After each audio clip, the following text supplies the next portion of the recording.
part of Conservation Week. Habitat, the world's first MMO developed for the Commodore 64 personal computer, went offline in 1992. It came back online in 2017 through the efforts of MADE, the Museum of Art and Digital Entertainment.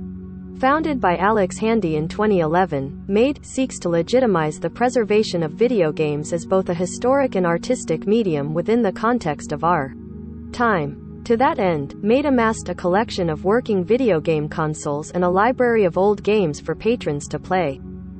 We do exhibits, we do preservation activities to preserve old systems, old code, and old games, Alex Handy told The Verge via Zoom. But what's exactly involved in bringing an MMO back from the dead? A generous donation, a lot of luck, and an absurd amount of guts.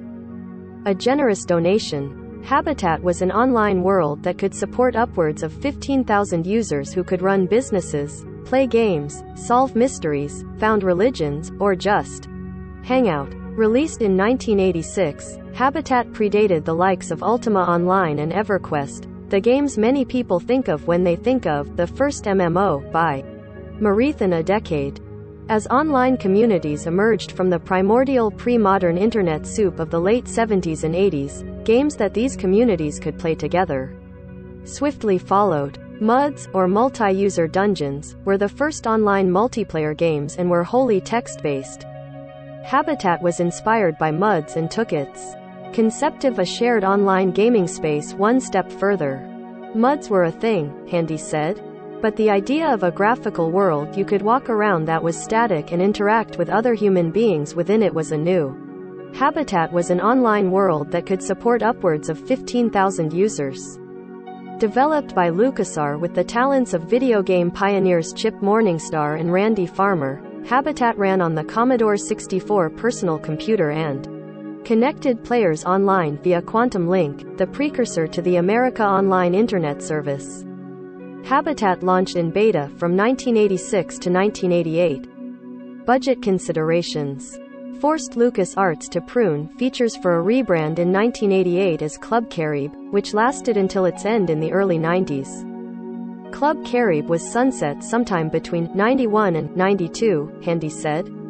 But the IP was sold to Fujitsu around then, and they ported it to all manner of other platforms and servers. Habitat 2, for example, is on the Sega Saturn Japan. Handy and his cohorts at MADE didn't set out specifically to resurrect Habitat. It wasn't a long-term passion project or the result of a concerted effort. It was a great target of opportunity, Handy said, and we have not been presented with a good target of opportunity ever since. In 2013, Handy made plans to set up a MADE exhibit at the Game Developers Conference, a video game industry event for developers to talk about their games. Chip Morningstar, a former LucasArts developer, was also planning to attend this GDC. Handy said, "I contacted Chip and asked, hey, do you have anything we could show at the conference?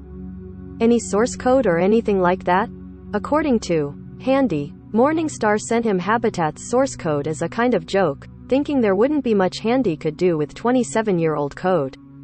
Undaunted, Handy responded to Morningstar, asking the developer what it would take to get the code working again as the game it once was.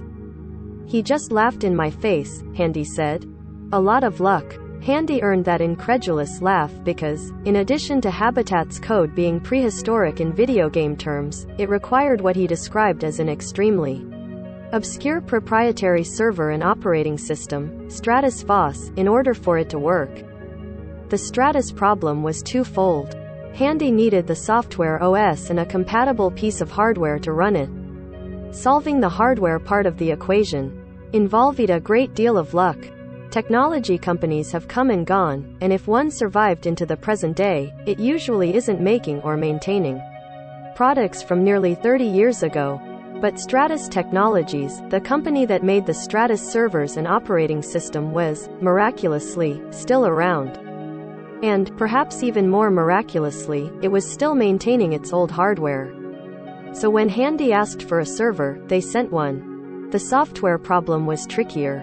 Any attempts to track down the Stratus FOSS were met with confusion. When I contacted the Computer History Museum about Stratus after we had gotten our Stratus computer, Handy said, a representative from the museum responded, "Oh my God, we forgot about Stratus." Unable to obtain a copy of the Stratus VOS, Handy decided to tap connections and pool resources to see if it could be rebuilt from scratch. I got together some modern-day programmers, some guys who were really into the Commodore 64, he said. We got all these guys together with Chip and Randy in a room with this computer, and we just let them go for a day, and at the end of the day, they got a server up. Handy had the game's source code and had cobbled together a server that could host the code. The next step was enabling this ancient game to run on a modern internet, which is when Handy was met with his biggest obstacle yet: lawyers. An absurd amount of guts.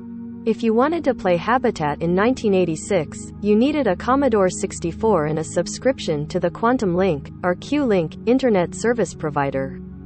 Habitat was exclusive to that service, and it contained code necessary for Habitat servers and Commodore 64 computers to work together. Essentially, without Q-Link, the nor now, Habitat will not work. Q-Link rebranded in 1989 to America Online and, through a series of ownership changes over the years, fell into the possession of Verizon. Handy, summoning the same pluck it took to ask Chip Morningstar for source code and Stratus Technologies for a computer, cold called the head of Verizon's legal department and asked for the old Q-Link software libraries. Luck struck again. Not only did Verizon still have those software libraries, but it also seemed amenable to giving them up for Handy's cause. We just let them go for a day, and at the end of the day, they got a server up. We thought we were gonna get them, Handy said. I literally had a guy put these on a USB stick, and was waiting for approval from legal. But for reasons he could guess at, legal didn't approve Handy's request. Even though it's 30-year-old software, that company considers that to be at the core of its security, I guess.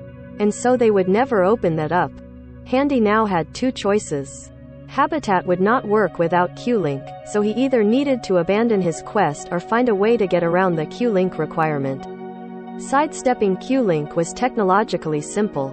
Handy already had a cadre of developers who were capable of creating a program that would insert between Habitat servers and players' computers, essentially functioning as the old Q-Link service had. But the problem arose in the form of a complicated law, designed to prevent that specific kind of sidestepping. It is the bane of Twitch streamers and YouTubers and the enforcement tool of the entertainment industry, the Digital Millennium Copyright Act, or DMCA. Broadly, the DMCA protects copyrighted material from unauthorized distribution. Buried within that law is Section 1201, which makes it unlawful to circumvent technological measures used to prevent unauthorized access to copyrighted works, including copyrighted books, movies, videos, video games, and computer.